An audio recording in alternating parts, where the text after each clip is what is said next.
63వ కీర్తన మొదటి రెండు వచనాలను మనం ఒకసారి జ్ఞాపకం చేసుకుందాం. దేవా, నా దేవుడవు నీవే, వేకునే నిన్ను వెదుకుదును.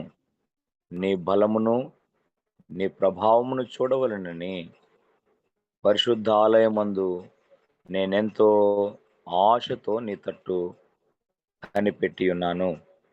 దేవుడు ఈ కొద్ది వాక్య భాగాన్ని మన వినికిడిలో ఫలింపజేయునుగాక. ఆమేన్. క్రీస్తునందు ప్రేమైనటువంటి వారలారా, క్రీస్తునందు ప్రేమైనటువంటి దైవ జనాంగమా, ఈ ఉదయకాలం వేళ దావీదు గారు అరణ్యంలో ఉంటూ శత్రువు చేత తరమబడి నిద్రలేని రాత్రులెన్నో గడుపుతున్నటువంటి సందర్భాల్లో ప్రతి క్షణం, ప్రతి దినం ఓ గండంలా గడిచిపోయేటువంటి పరిస్థితుల్ని అనుభవిస్తున్నటువంటి సందర్భాలవి. అందుకనే అరణ్యంలో ఆయన ఉంటున్నా కూడా దేవుణ్ణి గూర్చి, దేవునితో సహవాసమును గూర్చి ఆయన ఓ గొప్ప ప్రణాళికని కలిగి ఉన్నటువంటి వాడుగా మనము చూడవచ్చు. అందుకనేనేమో దేవునితో అంత మంచి సంబంధాన్ని కలిగి ఉన్నందుకేనేమో దావీదు గారిని ఇజ్రాయేలు యొక్క దేశంని, ఇజ్రాయేలుని ఏలుటకు గొర్రెల దొడ్డిలో నుంచి రాజపీఠం మీద కూర్చోబెట్టినట్లు మనం గమనించగలుగుతాం. కారణం ఏంటంటే, వారితో దేవునికున్నటువంటి కనెక్షన్‌ని బట్టి దేవుడు వారికున్నటువంటి దేవుని పట్ల ఉన్నటువంటి ఆసక్తిని బట్టి, దేవుని పట్ల తమకున్నటువంటి నమ్మకత్వాన్ని బట్టి దేవుడు ఆయా సందర్భాల్లో ఆయా వ్యక్తుల్ని గొప్ప స్థానంలోనికి నడిపించినట్లు మనం చూస్తూ ఉన్నాం కదా! పరిశుద్ధ లేఖన భాగంలో మరి యోసేపు గారినైతేనేమి, దానియేలు గారినైతేనేమి, షడ్రకు, మేషకు, అబేద్నెగో గారినైతేనేమి, నెహెమ్యా గారినైతేనేమి, ఆ విధంగా కదా! చాలా మందిని దేవుని పట్ల తమకున్నటువంటి వ్యక్తిగత సంబంధాన్ని బట్టి దేవుడు అత్యధికమైనటువంటి ఆశీర్వాదం చేత ఉన్నతమైనటువంటి స్థితిలోనికి నడిపించినటువంటి సందర్భాలను మనం బైబిల్‌లో చాలా మంది జీవితాల్లో మనం గమనించగలుగుతున్నాం. అదే హ్మ్. విధంగా దావీదు గారి జీవితంలో కూడా అలాంటి అనుభవాన్ని మనం గమనించగలుగుతూ ఉన్నాం. అయినా అలాంటి దేవుని యొక్క ఆధిక్యతని కలిగి ఉన్నప్పటికీ కూడా, దేవుడు నా హృదయానుసారుడు అనేటువంటి ఒక స్టేట్‌మెంటు ఇవ్వగలిగేంత గొప్ప వ్యక్తిగా ఆయన ఉన్నప్పటికీ కూడా, ఆయన మాట్లాడుతున్నటువంటి మాటల్ని నేను జ్ఞాపకం చేస్తా ఉన్నాను. దేవా, నా దేవుడవు నీవే, వేకువనే నిన్ను వెదుకుదును అనేటువంటి మాట ఆయన మాట్లాడుతూ ఉన్నాడు. కాబట్టి మనం ఆధ్యాత్మిక క్రైస్తవ విశ్వాస జీవితాన్ని కొనసాగిస్తున్నటువంటి మనం, బోధకులుగా కొనసాగుతున్నటువంటి మనం, క్రైస్తవులుగా కొనసాగుతున్నటువంటి మనం, మన యొక్క వ్యక్తిగత జీవితంలో దేవుని పట్ల మనకు ఎలాంటి సంబంధాన్ని కలిగి ఉన్నామో, ఒకసారి మనల్ని మనము ఈ వాక్య భాగం ద్వారా మనం హెచ్చరించబడుతున్నాం అనేటువంటి విషయాన్ని నేను జ్ఞాపకం చేస్తూ ఉన్నాను.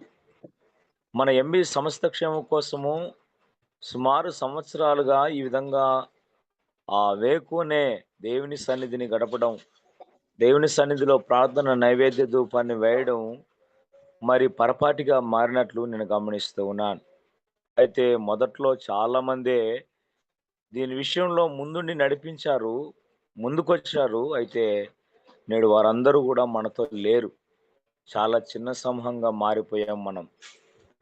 కానీ బైబిల్‌లో ఈ యొక్క కీర్తనాకారుడు మాట్లాడుతూ ఏమిటంటే, వేకువనే నేను వెదకెదను అనేటువంటి మాటని మనం చూడగలుగుతున్నాం.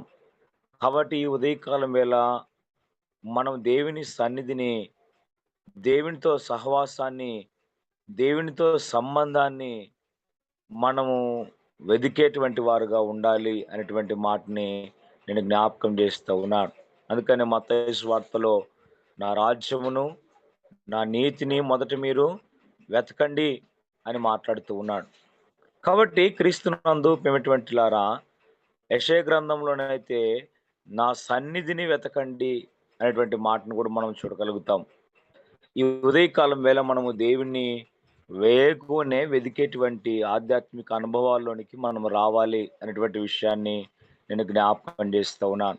మనం ఎంత పెద్ద ప్రీచర్లైనా కావచ్చు, బిషప్‌లైనా కావచ్చు, ఆర్చ్ బిషప్‌లైనా కావచ్చు, రెవరెండ్‌లైనా కావచ్చు, సుదీర్ఘమైనటువంటి సేవా అనుభవం కలిగినటువంటి వారు ఎందరైనా కావచ్చు.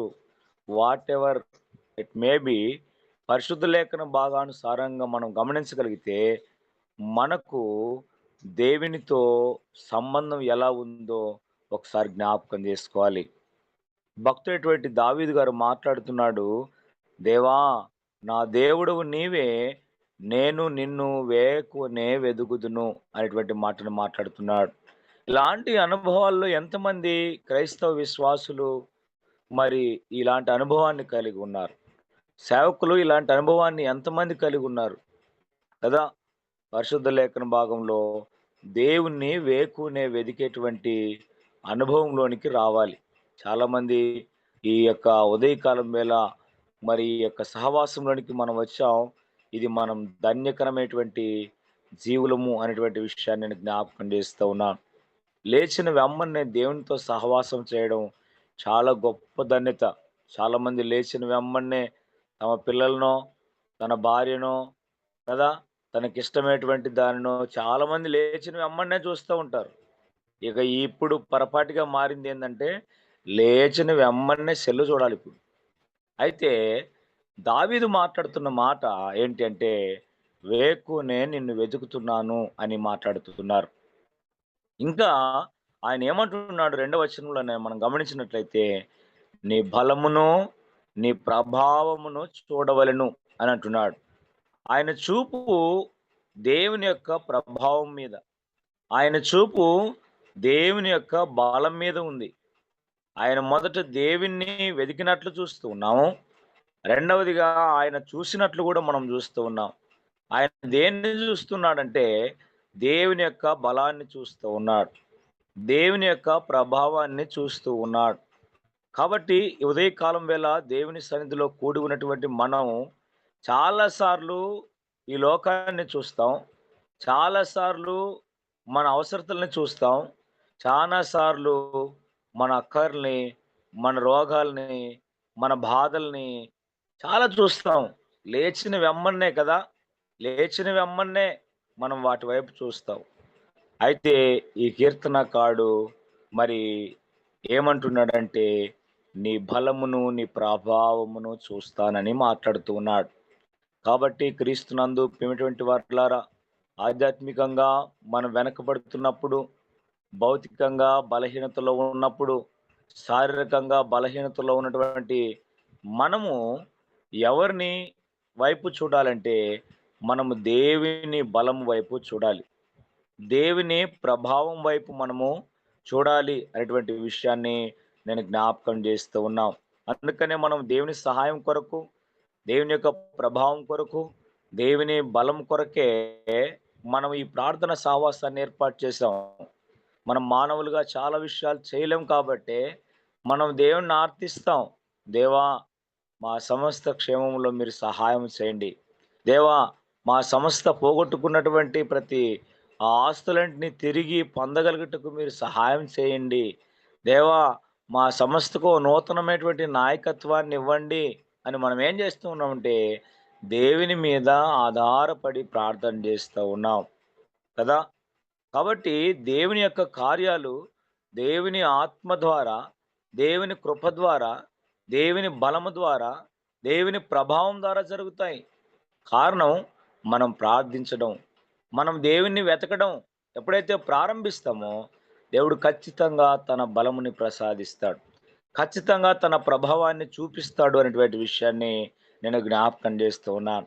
ఇవన్నీ గుర్తెరిగినటువంటి దావీదు కీర్తనాకారుడు ఏమంటున్నాడంటే, నీ బలాన్ని, నీ ప్రభావాన్ని నేను చూడాలనుకుంటున్నానయ్యా అంటున్నాడు. కాబట్టి మనం గూడా ప్రార్థించినప్పుడు, దేవా నీ బలమును కనపరచు. దేవా నీ ప్రభావాన్ని కనపరచు అని మనము ప్రార్థించే వారమై ఉండాలి అని నేను లేఖన భాగాల ద్వారా హెచ్చరిస్తూ ఉన్నాను. కాబట్టి వేకువనే దేవుణ్ణి వెదికేటువంటి అనుభవము, వేకువనే దేవుణ్ణి చూడాలి అనేటువంటి అనుభవంలోనికి మనం రావాలి అనేటువంటి విషయాన్ని నేను జ్ఞాపకం చేస్తూ ఉన్నా.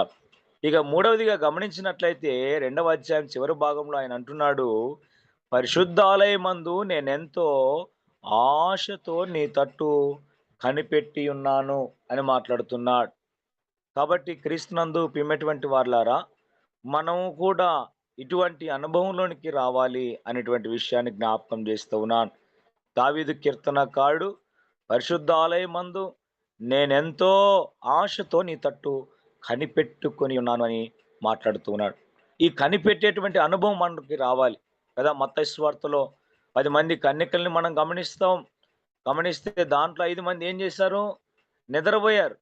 5 మంది ఏం చేశారు? కనిపెట్టారు. కనిపెట్టిన వారే కలుసుకుంటారు దేవునితో. కాబట్టి ఈ ఉదయకాలం వేళ మనము దేవుణ్ణి, దేవుని యొక్క సన్నిధిని, దేవుని యొక్క సహాయాన్ని కొరకు మనం ఏం చేయాలంటే కనిపెట్టేటువంటి వారుగా ఉండాలి అనేటువంటి విషయాన్ని నేను జ్ఞాపకం చేస్తూ ఉన్నాను. కాబట్టి ఈ కీర్తనకారుడు మాట్లాడినట్టుగా ఆయన అంటున్నాడు, పరిశుద్ధాలయమందు నేనెంతో, ఇంత అని కాదు గానీ ఎంతో ఆశ ఆయనకి. ఎంతో ఆశ. మనకెటువంటి ఆశ ఉంది దేవుని మందిరం అంటే? మనకెటువంటి ఆశ ఉంది దేవుని కార్యాలంటే? మనకెటువంటి ఆశ ఉంది సహవాసం అంటే? చాలా మంది బద్ధకంగా, భారంగా ఫీల్ అయ్యేటువంటి వారు ఎంతమంది లేరు కదా! అయితే చాలా మందిమి మనం ఈ విధంగా ఉదయకాలమే దేవునితో సహవాసం చేస్తూ, దేవుణ్ణి వెదుకుతూ, దేవుని యొక్క గొప్పతనాన్ని చూడాలని ఆశ కలిగి మనము దేవుణ్ణి కనిపెట్టేటువంటి స్థితిలో ఉన్నటువంటి మనము ధన్యులు అనేటువంటి విషయాన్ని నేను జ్ఞాపకం చేస్తూ ఉన్నాను. కాబట్టి ఒకటి, ఆయన వెదికాడు దేవుని సన్నిధిని వేకువనే. ఆయన దేవుని యొక్క బలాన్ని, ప్రభావాన్ని చూడాలని అనుకున్నాడు. మూడవదిగా గమనిస్తే ఆయన దేవుని యొక్క సన్నిధిని కనిపెట్టి ఉన్నట్లు మనం చూస్తూ ఉన్నాం. ఈ 3 ఆయన తన దా తన యొక్క ఆధ్యాత్మిక జీవితంలో మరి రుచి చూసినటువంటి అనుభవాలు గుండా ఆయన వెళ్ళినట్లు దావీదు కీర్తనకారుని మనం చూస్తూ ఉన్నాం. అందుకనే ఆయన 26వ కీర్తన 8వ వచనంలో ఒక మాట మాట్లాడినాడు. ఏంటా మాట అంటే చూడండి, 26వ అధ్యాయం 8వ వచనంలో ఒక మాట ఉంది. యెహోవా నీ నివాస మందిరమును, నీ తేజో మహిమ నిలుచు స్థలమును నేను ప్రేమించుచున్నాను అని అన్నాడు. దేవుని యొక్క సన్నిధిని, దేవుని యొక్క కృపను, దేవుని యొక్క ప్రభావాన్ని, దేవుని యొక్క మరి ఆ బలమును ఆయన చూడాలని కనిపెట్టుకొని దేవుని యొక్క మందిరంలో ఉన్నట్లు మనం చూస్తూ ఉన్నాము. ఆయన తన సన్నిధిని ప్రేమించినట్లు కూడా మనం ఇక్కడ చూడగలుగుతూ ఉన్నాం. కాబట్టి నీవు నేను మరి కనిపెట్టుకొని ఉండాలి. దేవుని యొక్క కార్యాల విషయంలో, దేవుని యొక్క మందిరం విషయంలో, దేవుని యొక్క సంస్థ విషయంలో మనం కనిపెట్టేటువంటి అనుభవంలోనికి కూడా రావాలి. మనం ప్రేమిస్తే గాని మనం కనిపెట్టలేం కదా! ప్రేమించిన వారి కొరకు వేచి చూస్తాం ఖచ్చితంగా. అది ఈ లోకంలో పొరపాటుగా మారింది గదా! నీవు ఎన్ని దినాలైనా నీకోసం నేను వేచి చూస్తానని ఎంతోమంది హామీనిస్తారు. ఎంతోమంది ఎదురు చూస్తారు వారి కోసం. అయితే మనం ఆధ్యాత్మిక విశ్వాసులుగా కొనసాగుతున్నటువంటి మనం ఏం చేయాలంటే దేవుణ్ణి ప్రేమించాలి. దేవుని యొక్క సన్నిధిని ప్రేమించాలి. దేవుని యొక్క కార్యాలని ప్రేమించాలి. దేవుని యొక్క ప్రియుల్ని, సేవకుల్ని ప్రేమించాలి. దేవుని పిల్లల్ని ఖచ్చితంగా అంతకు మించి ప్రేమించేటువంటి వారుగా ఉండాలి. పేదల్ని కదా! మరి అనాథల్ని ప్రేమించేటువంటి వారుగా కూడా మనం ఉండాలి. దావీదు కీర్తనాకారుడు దేవుని యొక్క సన్నిధిని ప్రేమిస్తూ ఉన్నారు. కారణం ఏంటంటే దేవుని యొక్క తేజో మహిమ నిలుస్తుందక్కడని. దేవుని యొక్క ప్రకాశమానమైనటువంటి కాంతి, ఆయన ముఖ దర్శనము, ఆయన ముఖ ప్రకాశము అక్కడ ఉంటుందని ఆయన దేవుని సన్నిధిని ప్రేమిస్తున్నట్లు మనం చూస్తున్నాం. దేవుని సన్నిధిలో కనిపెడుతున్నట్లు మనము చూడగలుగుతున్నాం అనేటువంటి విషయాన్ని నేను జ్ఞాపకం చేస్తూ ఉన్నాను. కాబట్టి మనము ఈ అనుభవాల గుండా వెళ్ళాలి అని నేను జ్ఞాపకం చేస్తూ ఉన్నాను. ఇక రెండవ వచనము ఇంకా చివరి భాగంలో మనం గమనించగలిగితే, నా ప్రాణము నీ కొరకు తృష్ణగొనుచున్నది అన్నాడు. కాబట్టి ఇంకా 63వ అధ్యాయం 2వ వచనం చివరి భాగంలో మనం గమనిస్తున్నట్లయితే, ఆయన ఇంకా దేవునితో సహవాసాన్ని ఎలా మాట్లాడుతున్నారంటే, నీళ్లు లేని దేశమందు నా ప్రాణము నీ కొరకు తృష్ణగొనుచున్నది. ఈ తృష్ణ అనేటువంటి మాటను మనం గమనించగలిగితే తీవ్రమైనటువంటి కోరిక, తీవ్రమైనటువంటి కోరిక, చాలా తీవ్రత అనమాట. అంటే ఆయన దేవుని యొక్క సన్నిధిని, దేవుని యొక్క సహవాసాన్ని, దేవుని యొక్క వెతుకులాటని, దేవుడిని చూడాలన్న ఆశని, దేవుని యొక్క కనిపెట్టుటని మనం చూసాము. ఆయన ఇంకేమిటంటే, నా ప్రాణము నీ కొరకు తృష్ణ. ఇంకా తృష్ణగొనేటువంటి అనుభవాల్లో మనం చాలామంది లేము. క్రైస్తవ సమాజం నామకార్థకంగా కొనసాగుతుంది ప్రస్తుతమైతే. క్రైస్తవుల పట్ల ఎన్ని రకాల అరాచకాలు ఎందుకు జరుగుతున్నాయో తెలుసా? దేవుడు అనుమతిస్తేనే జరుగుతున్నాయవి. దేవుడు అనుమతిస్తేనే జరుగుతున్నాయి. అంటే కొంతమంది కొని తెచ్చుకున్నారేమో గానీ, అయితే చాలా మంది మెజారిటీ ఏందంటే దేవుడు అనుమతిస్తున్నాడు. కారణం ఏంటి తెలుసా? మనలో బలమైనటువంటి క్రైస్తవ విశ్వాస జీవితం లేక, మనం 2 మార్గాల గుండా ప్రయాణించడం, మనం 2 గుర్రాల మీద సారీ చేయటం, దేవుని కొరకు నమ్మకంగా నిలబడకపోవడమే మనకు శ్రమను తెచ్చిపెడుతుంది. కాబట్టి మనం పరీక్షల్లో నిలవగలగాలి అనేటువంటి విషయాన్ని నేను జ్ఞాపకం చేస్తూ ఉన్నా. ఈ మధ్యలోనే చాలా హైప్ అయినటువంటి విషయం ఏంది భారతదేశం అంతటంటే క్రైస్తవులు ఎస్సీలు గాదు. ఇది ఎక్కడో ఒక చోట చిన్న సేవకుడి దగ్గర ప్రారంభమైంది కదా! తీగ లాగితే డొంక కదులుతుంది అని ఒక సామెత ఉంది. అక్కడ ప్రారంభమైంది. ఇది దేశవ్యాప్తమవుతుందిప్పుడు. కాబట్టి మనం చాలా జాగ్రత్తగుండాలె. మనం చాలా జాగ్రత్తగుండాలి. మనకి బైబిల్ ఎంత ప్రాముఖ్యమైనదో, రాజ్యాంగం కూడా అంత విలువైంది అనేటువంటి విషయాన్ని నేను జ్ఞాపకం చేస్తున్నాను. కాబట్టి ఈ ఉదయకాలం వేళ దేవుని పట్ల ఒక బలమైనటువంటి కోరిక, తృష్ణ లేదు. దేవుడు ఖచ్చితంగా కార్యాలు చేస్తాడండి. దాంట్లో ఏం సందేహం ఏం మనకి? సందేహం లేనే లేదిక. కానీ మనం ఏమి కలిగి ఉండాలంటే, తీవ్రమైనటువంటి కోరిక కలిగి ఉండాలి. తృష్ణ కలిగి ఉండాలి. కనిపెట్టేటువంటి అనుభవం ఉండాలి. దేవుని ప్రభావాన్ని, దేవుని శక్తిని చూడాలన్న ఆశ ఉండాలి. దేవుణ్ణి వెదికేటువంటి అనుభవం ఉండాలి. ఇవి ఎప్పుడైతే ఉంటాయో, దావీదు ప్రార్థన విన్న దేవుడు, నీ ప్రార్థన వింటాడు, నా ప్రార్థన వింటాడు, మనందరి ప్రార్థన తప్పకుండా వింటాడు.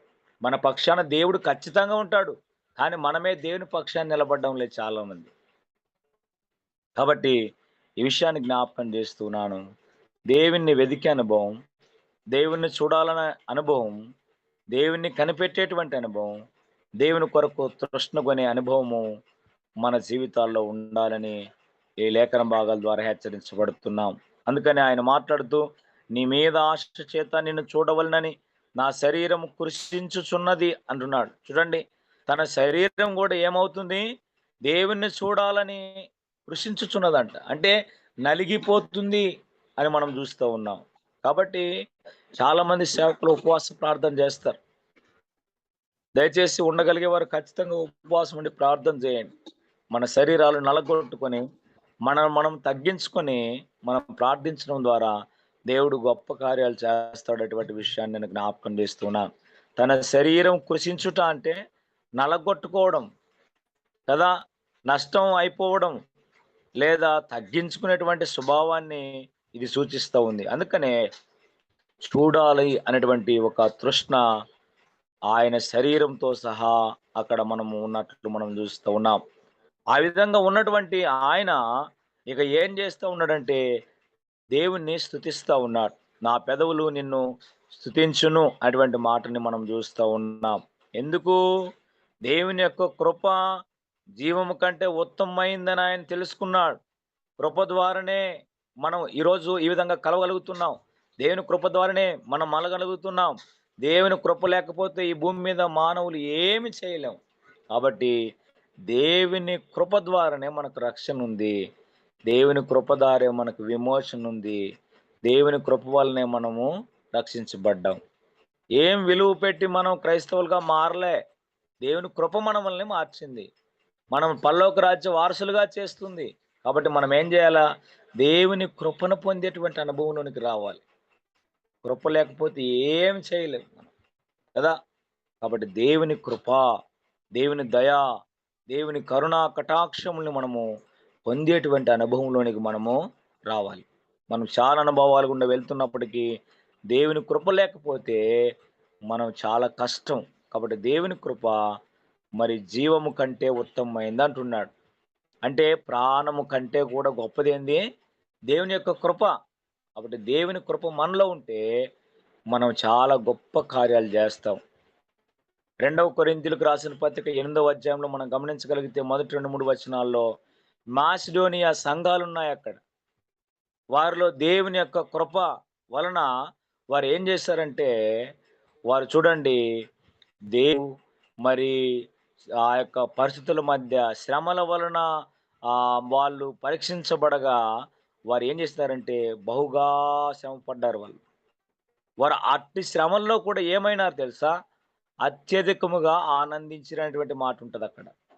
కాబట్టి మనం కూడా కృపను పొందితే మన శ్రమలు ఎలా అనిపిస్తాయంటే శ్రమలుగా అనిపించవు.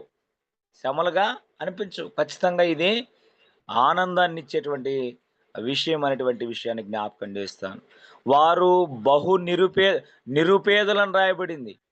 అయినా వాళ్ళు దాతృత్వం కలిగిన వాళ్ళనే మాట కూడా రాయబడింది. మనం దేవుడు మనకి ఉన్నతమైనటువంటి జీవితాన్నిచ్చాడు. సౌఖ్యమైనటువంటి జీవితాన్నిచ్చాడు. అయితే మనం దేవునికి దాతృత్వం కలిగి పని కొనసాగిస్తున్నామా? పరిచర్య కొనసాగిస్తున్నామా? లేని వారికి సహకరిస్తున్నామా? మాసిడోనియా సంఘాలైతే వారు నిరుపేదలు.